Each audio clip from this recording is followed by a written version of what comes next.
La carrera embrujada. Nunca fui un hombre supersticioso, pero hay noches en las que todavía despierto empapado en sudor, escuchando el eco de un motor que no existe y viendo, con absoluta claridad, una carretera que ya no debería estar ahí. Todo comenzó con una apuesta estúpida, una de esas que se hacen cuando el orgullo pesa más que el sentido común. La carretera vieja cruzaba el desierto como una cicatriz. La llamaban la recta del silencio, un tramo abandonado desde hacía más de 20 años, cuando inauguraron la autopista nueva. Nadie la usaba, nadie excepto nosotros. Decían que ahí habían muerto corredores clandestinos, que las curvas se cobraban vidas y que, por las noches, se escuchaban motores aunque no hubiera autos. Yo me reía de esas historias, hasta que acepté correr. Éramos 4: Julián, el más temerario, Marcos, el mecánico, Iván, el que siempre grababa todo con su cámara, y yo. Autos modificados, motores rugiendo, luces apagadas para no llamar la atención. La carrera era simple, 10 kilómetros en línea recta, sin detenerse, sin mirar atrás. El primero en llegar al viejo puente ganaba. Dicen que aquí se aparece un corredor, bromeó Iván mientras ajustaba su cámara. Uno que nunca terminó su última carrera. Perfecto, respondió Julián. Que se prepare para perder otra vez. Arrancamos a las 3:17 a.m. El desierto estaba inmóvil, como si el mundo se hubiera detenido para observarnos. No había viento, no había animales, solo el sonido de los motores rompiendo la noche. Al principio todo fue normal, la adrenalina, la velocidad, el asfalto pasando bajo las ruedas como un río oscuro. Pero a los pocos kilómetros algo cambió. La radio empezó a llenarse de estática, no solo en mi auto, todos lo escuchamos. ¿Escuchan eso?, preguntó Marcos. La estática se transformó lentamente en un sonido rítmico, como otro motor, pero no se veía ningún auto delante ni detrás. Miré por el retrovisor, vi unas luces. Eran blancas, demasiado blancas,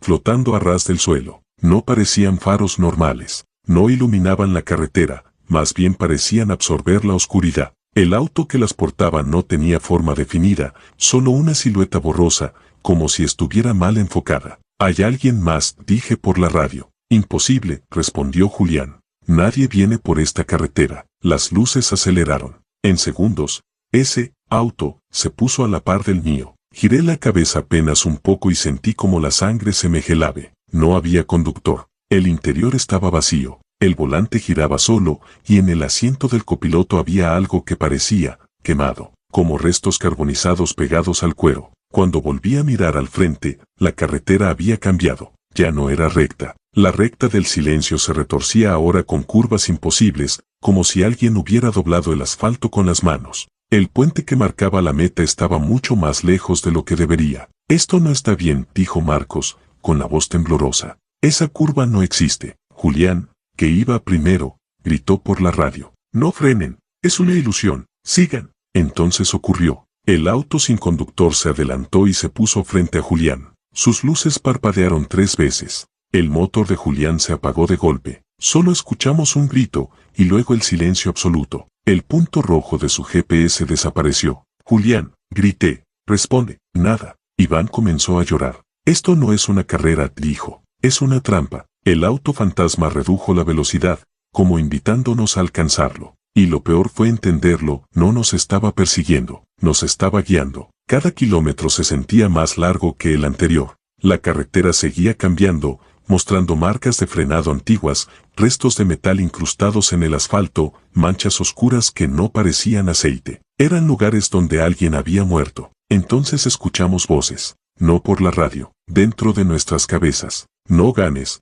susurró una voz ronca. «Aquí nadie gana». Vi figuras al costado del camino, personas de pie, observando. Algunas no tenían rostro, otras sostenían cascos partidos, banderas quemadas, números de carreras que ya no existían. Entendí entonces la verdad, esa carretera no estaba abandonada, estaba habitada. El auto espectral frenó de golpe frente a nosotros, obligándonos a detenernos. El motor se apagó solo, las luces se extinguieron. La puerta del vehículo se abrió lentamente, aunque no había nadie dentro. Una figura comenzó a formarse, como humo condensándose. Era un hombre vestido con un traje de piloto antiguo, cubierto de ceniza y sangre seca. Su casco estaba partido por la mitad, dejando ver un rostro calcinado, con ojos blancos que no parpadeaban. «Última carrera», dijo. «Siempre hay una última», Marcos intentó arrancar. El motor no respondió. ¿Qué quieres?, pregunté, con la voz rota. El espectro levantó una mano y señaló la carretera. Completarla. Iván comprendió antes que nosotros. Quiere que uno gane, para ocupar su lugar. La figura asintió lentamente. Siempre fue así. Las luces de la carretera se encendieron de golpe, revelando una meta improvisada, el viejo puente, ahora cubierto de cruces oxidadas y nombres grabados en el metal. Algunos nombres estaban tachados. Solo uno, dijo la entidad.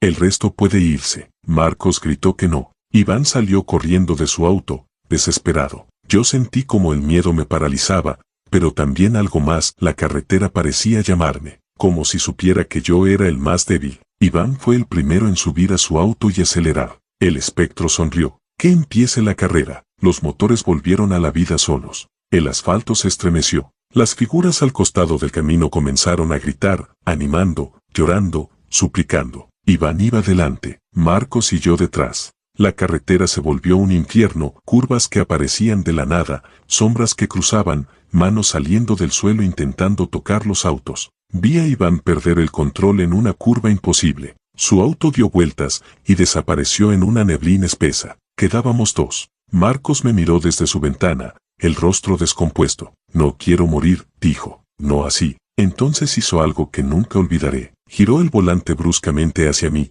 Sentí el impacto, el auto perdiendo estabilidad, el mundo girando. Logré mantener el control apenas. Marcos salió despedido contra la barrera oxidada del puente. Su auto explotó en silencio, como si la carretera se hubiera tragado el sonido. Crucé la meta. El motor se apagó. Todo quedó en silencio. La figura espectral apareció frente a mí. Ya no parecía enfadada. Parecía aliviada. Eres libre, dijo. Yo no. Quise preguntar qué significaba eso, pero el mundo se desvaneció. Desperté al amanecer, detenido al inicio de la carretera, solo, con mi auto intacto. No había rastro de mis amigos. La recta del silencio volvía a ser recta, abandonada, vacía. La policía nunca encontró evidencia de la carrera. Dijeron que mis amigos se habían ido, que probablemente me habían dejado atrás. Nadie creyó mi historia, pero yo sé la verdad.